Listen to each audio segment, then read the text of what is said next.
Sékou Touré est une figure emblématique de l'histoire de la Guinée, dont l'impact s'étend bien au-delà de ses frontières. Né le 9 janvier 1922 à Farana, il grandit dans un contexte colonial oppressant où l'éducation et l'influence intellectuelle jouèrent un rôle crucial dans son engagement politique. Fondateur du Parti démocratique de Guinée, PDG, Touré devint le fer de lance de la lutte pour l'indépendance, à une époque où de nombreux territoires africains cherchaient à secouer le joug colonial.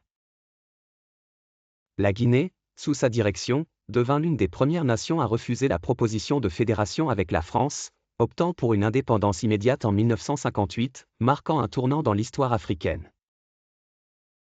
Une fois au pouvoir, Touré mit en place un gouvernement axé sur la nationalisation et de nombreuses réformes économiques. Il accordait une grande importance à l'éducation et au développement des infrastructures médicales, cherchant à construire une Guinée moderne et autonome. Sur le plan international, il entretint des relations complexes avec d'autres leaders africains, tout en naviguant dans les tensions de la guerre froide.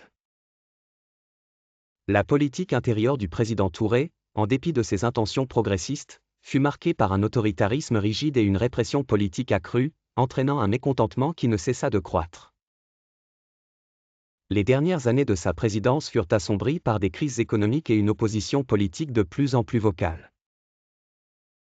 À sa mort le 26 mars 1984, son règne laissa derrière lui un héritage controversé mais indélébile, une Guinée dotée de fondations institutionnelles solides mais aussi marquée par des cicatrices politiques et économiques. Aujourd'hui, le nom de Sékou Touré suscite des débats sur son rôle en tant que bâtisseur d'une nation indépendante et les méthodes controversées qu'il utilisa pour maintenir sa vision. Sa réputation internationale oscille entre celle d'un leader audacieux et celle d'un potentat. Comprendre ses réalisations et ses manquements est fondamental pour appréhender l'histoire de la Guinée contemporaine et les défis qu'elle continue de relever. C'est dans cette exploration des figures historiques, telles que Touré, que l'on trouve des leçons riches pour le présent et l'avenir.